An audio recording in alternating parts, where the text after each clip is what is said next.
جنازے کو سامنے رکھ کر کے میت کے رشتہ داروں سے نماز کے متعلق پوچھنا کیسے؟ اب یہ بھی بس ایک رواج ہے، جنازہ ریڈی ہے، صف لگ چکی ہے، اب جو میت کا کوئی بڑا رشتہ دار ہے، اس کے ماما ہے، نانا ہے، دادا ہے، ان کو آواز دی جاتی ہے، حاجی صاحب کہاں ہیں، فلانے کہاں ہیں؟ اب جب تک وہ حاجی صاحب بیچارے وہ تھوڑا اونچا بھی سنتے ہیں، بڑی مشکل سے ان کو سنائی دیتا ہے، وہ بالکل پیچھے رہتے، ایسے موقع پر جو رشتہ دار ہوتے ہیں نا ایک دم پیچھے ہوتے ہیں، تو بڑی مشکل سے ان کو کھوجا جاتا ہے، پھر وہ ہاتھ اٹھا کے کہتے ہیں ہاں مولوی صاحب اجازت ہے، تب جنازہ پڑھایا جاتا ہے۔ یہ سب فالتو کی رسم ہے، اس کی کوئی ضرورت نہیں ہے۔ جب آپ نے امام صاحب کو پہلے سے ڈیوٹی دے دی کہ آپ کو جنازے کی نماز پڑھانا ہے، امام صاحب آئے، صف لگ چکی ہے، تو بھائی نماز شروع کر دو۔ یہ ایک سسٹم جو بنا کے رکھا ہے کہ گھر کے بڑے اور خاندان کے بڑے سے اجازت دی جاتی ہے، یہاں اس اجازت کا کوئی مطلب نہیں ہے اور نہ اس کی کوئی ضرورت ہے۔ اور ایک طریقہ ہے اس میں کہ جی وہ نماز آئندہ پڑھیں، اگر نماز نہیں پڑھتے اس سے رشتہ دار، جی جی، تو وعدہ کیا کروایا جاتا ہے، اچھا، کان پکڑایا جاتا ہے۔ کس سے؟ رشتہ داروں، جیسے کہ باپ مرا تو بیٹے سے، ہاں ہاں، اس طریقے سے۔ اچھا، دیکھیے نماز اگر کوئی مان لیجیے باپ مر گیا، بیٹا نہیں پڑھتا ہے، تو جنازے کی نماز کے ٹائم بیٹے سے یہ کہنا کہ چلو کان پکڑو نماز پڑھو گے، یہ سب تو مناسب نہیں ہے۔ بھائی نماز تو اس کو ایسے بھی پڑھنا ہے، وہ نہیں پڑھ رہا ہے تو غلط کر رہا ہے۔ اب باپ کے مرنے پر اس کے جنازے کی نماز کا بیٹے کی نماز نہ پڑھنے سے کوئی تعلق نہیں ہے۔ بیٹا اگر نماز نہیں پڑھتا ہے، بیٹا گنہگار ہوگا، باپ اپنا حساب دے گا، تو جنازے کی نماز کے دوران یہ سب کہنے کی ضرورت نہیں ہے۔ ہاں یہ چیز ہوتی ہے کہ جب کسی کا باپ مرتا ہے تو ایموشنل سین ہوتا ہے، اس وقت انسان جذباتی ہوتا ہے، اس وقت آپ دیکھتے ہوں گے کہ جو بیٹا کبھی باپ کی قدر نہیں کرتا تھا، باپ کے مرنے کے بعد باپ کی قدر کرنے لگتا ہے۔ باپ کے نام پہ مدرسے میں لاکھ لاکھ روپیہ لوگ چندہ دے دیتے ہیں، تو اب کچھ لوگ اس جذبے کو، اس ایموشن کو کیش کرتے ہیں کہ یہ اچھا موقع ہے، لوہا گرم ہے، چوٹ مار دو۔ اس موقع پر اگر کچھ سمجھایا جاتا ہے تو بیٹا مان جاتا ہے، تو وہ ایک الگ سوچ ہو سکتی ہے، مگر اس کو ایک رواج بنا دینا اور بیٹے سے اس طریقے سے کان پکڑوانا، یہ بہرحال مجھے تو بالکل بھی مناسب نہیں لگ رہا ہے۔ باقی اب اپنے علاقے کے جو مقامی علماء ہیں ان سے آپ سمجھ لیں۔ شادی شدہ زناکار مرد و عورت کو ہندوستان کے قانون کے خلاف ہے تو شرعی دلیل کیا ہے؟ دیکھیے ظاہر ہے کہ ہم ہندوستان میں رہتے ہیں، یہاں کوئی شرعی قانون تو لاگو نہیں ہے، یہاں انڈین کرمنل لا لاگو ہے۔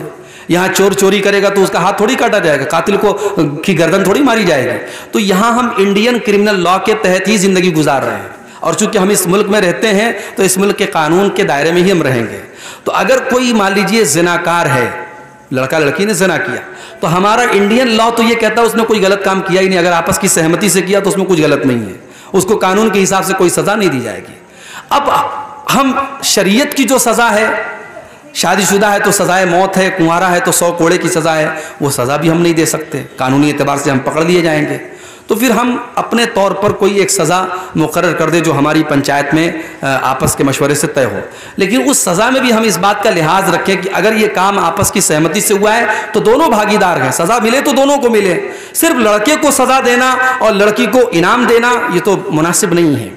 تو شریعت کی روشنی میں جو سزا ہے وہ آپ اس ملک میں قانون کے دائرے میں رہ کر کے تو نہیں دے سکتے، وہ جہاں پہ اسلامی قانون لاگو ہے اور اسلامی حکومت ہے وہیں پر یہ چیز ہو سکتی ہے۔ تو آپ اپنے ملک کے قانون کے دائرے میں رہ کر کے اس کو کوئی فائن لگا دیں یا ہلکی پھلکی جسمانی سزا دے دیں تو وہ دی جا سکتی ہے، بہرحال اس میں کوئی حرج کی بات نہیں ہے۔ اللہ تعالیٰ نے موت کو سب سے پہلے کیوں پیدا کیا ہے؟ جیسا کہ سورہ ملک کے اندر ہے، ذرا وضاحت فرمانے کی زحمت فرمائیں۔ دیکھیے سورہ ملک میں اللہ نے فرمایا کہ الذی خلق الموت والحیات، اللہ نے موت کو پیدا کیا اور زندگی کو پیدا کیا۔ تو پہلے اللہ تعالیٰ نے موت کا ذکر کیا، تو اس سے علماء نے یہ دلیل پکڑی ہے کہ موت پہلے پیدا کی گئی۔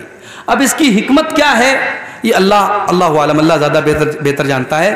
بعض علماء نے یہ لکھا ہے اس آیت کی تفسیر میں کہ انسان جب تک پیدا نہیں ہوا ہے، بھائی میں 1986 میں پیدا ہوا تو 1986 کے پہلے میرا وجود تو نہیں تھا دنیا میں، تو جب تک میں نہیں تھا تب تک میں ایک طریقے سے موت ہی کے پیریڈ میں تھا۔ جب اسی لیے اللہ نے قرآن کے 29ویں پارے میں فرمایا سورہ دہر کے اندر کہ هل اتى على الانسان حين من الدهر لم يكن شيئا مذكورا، انسان کے اوپر ایک ایسا دور بھی آیا ہے جب انسان کوئی قابل ذکر چیز بھی نہیں تھا، کوئی جانتا بھی نہیں تھا اس کو، پیدا ہوا تب لوگوں نے جانا کہ ہاں یہ عبداللہ ہے، یہ عبد الرحمن ہے، یہ فلاں ہے، یہ فلاں ہے۔ تو ہماری پیدائش کے پہلے کا جو پیریڈ تھا وہ موت ہے، اس کے بعد ہم جب پیدا ہوئے یہ زندگی ہے، اب ہم جب مر جائیں گے وہ موت ہوگی، اور پھر جب ہم قیامت کے دن اٹھیں گے وہ دوسری زندگی ہوگی۔ تو 2 بار زندگی ہے اور 2 بار موت ہے، یہ ملا کر کے اس کا قرآن میں بھی اللہ نے ذکر کیا ہے۔ باقی اللہ نے موت کو پہلے کیوں پیدا کیا اس کی کوئی حکمت بتائی نہیں گئی ہے، اور ضروری نہیں ہے کہ ہر چیز کی حکمت بیان ہی کی گئی ہو۔ لا یسأل عما یفعل، اللہ جو کرتا ہے اللہ سے پوچھا نہیں جاتا ہے، ٹھیک ہے۔ میت کو جب قبر میں رکھتے ہیں تو اس کو سر کو پورا گھما دیا جاتا ہے، کس طرف؟ پشچم طرف؟ ہاں پشچم طرف اس کو موڑ دیا جاتا ہے سر کو، جب سر کو پورا گھما دیا مطلب یعنی کہ جب اس کو اوپر لٹا دیتے ہیں اس کو سر کو گھما دیتے ہیں، گردن کو موڑ دیتے ہیں۔ اس میں نے ایک مرتبہ یہ مسئلہ آیا تھا میرے سامنے، تو اس میں بہرحال گنجائش موجود ہے سر کو گھمانے کی، سر کو یعنی داہنی طرف جو ہے کرنے کی گنجائش موجود ہے۔ اس پر ہم مزید تفصیل سے کسی اگلی تقریر میں اس کو دلائل، جو علماء نے جو دلائل دی ہیں، جو حدیثیں ہیں، اس کو سامنے رکھ کر کے ہم اس پر انشاءاللہ اس پر روشنی ڈالیں گے، ٹھیک ہے۔ اللہ تعالی ہم سب کو نیک عمل کی توفیق عطا فرمائے، کہنے سننے سے زیادہ عمل کی توفیق عطا فرمائے، آمین۔ وآخر دعوانا الحمدللہ رب العالمین۔